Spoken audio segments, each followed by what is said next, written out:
All right, I'm Dan here at the GameSalute.com booth at Gen Con 2010, and we are fortunate enough to be sitting down with Matt Wilson. He's the creative director and owner of Privateer Press. Thanks for joining us, Matt. Thank you, Dan. I'm happy to be here.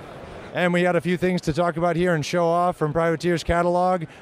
Newest big thing from last year was the reboot of War Machine, Mark 2. Mark II War Machine came out in January. Every month following that, we've released a new Force book for each of the factions in the game. In July, Hordes Mark II came out following that, and up through the end of the year, we'll be releasing another Force book each month until both games have been completely reset to the Mark II standard. And then we've got some new, these are the battle groups. These are like kind of starter boxes for War Machine. How are these different than the old battle groups? Well, it's the same composition in each of the battle groups, the same characters, the same stats, with the Mark II update, but these are completely plastic. So they offer a lot of cool new posing opportunities, conversion possibilities, and also the styling and the sculpts, I think, are a pretty dramatic step forward from our originals. Now, will they still have the metal sets available, or will these be replacing those when they come out in the fall? The metal sets are going to get phased out over time. Okay, so if you really like the metal sets of the battle groups, pick those up now. I know you guys have a kind of hybrid plastic metal with switching over to plastic for some figures last year. Is that going to continue going forward? Yeah, it's not so much a switch over as an integration. We'll continue to produce probably most of our line in metal, but we will be strategically utilizing plastic where it makes sense with the right kind of parts. And is there a plan to do that with Hordes with the battle groups for that as well? We're looking into that right now. And then we've got Monster Apocalypse as well. We have the latest Monster Apocalypse here, which is a standalone game, Voltron, Defenders of the Universe. So if you grew up in the 80s, you know what this is. And this just came out recently. How has Monster Apocalypse been doing for you guys? Oh, it's doing fantastic. And Voltron is actually an all-enclosed set with everything two players need to play. But the great thing about it is if you're a Monster Apocalypse fan, you can take your Voltron characters and move them right into the cities that you're fighting in Monster Apocalypse.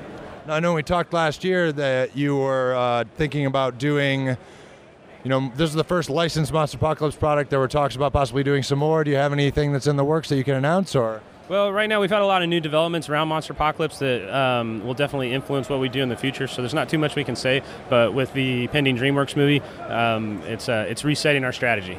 As for those who aren't familiar, if you haven't seen the news stories, Tim Burton is directing, I believe, the Monster Apocalypse movie. Do they have any sort of development dates for that, or is it just going to be sometime in the future years? It's very early in the process. We're hoping to see what the story looks like sometime in the next couple months.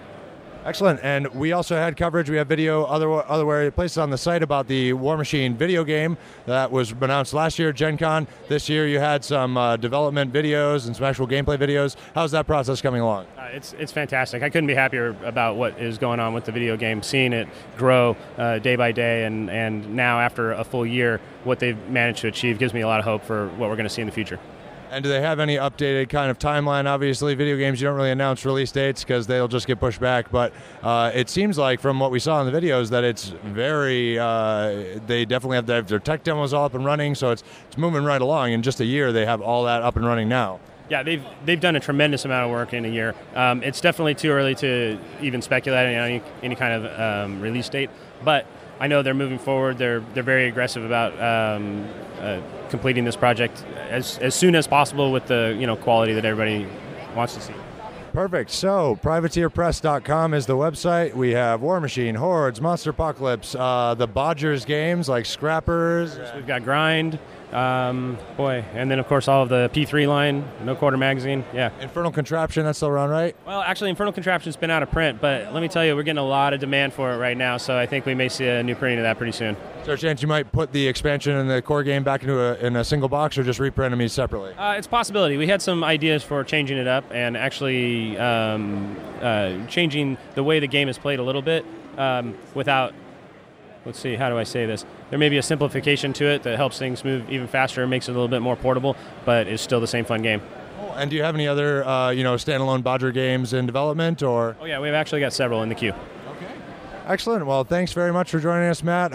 We're here at Gen Con 2010 at the GameSalute.com booth. Matt Wilson from Privateer Press. Have a great rest of the show. Great. Thank you very much, Dan.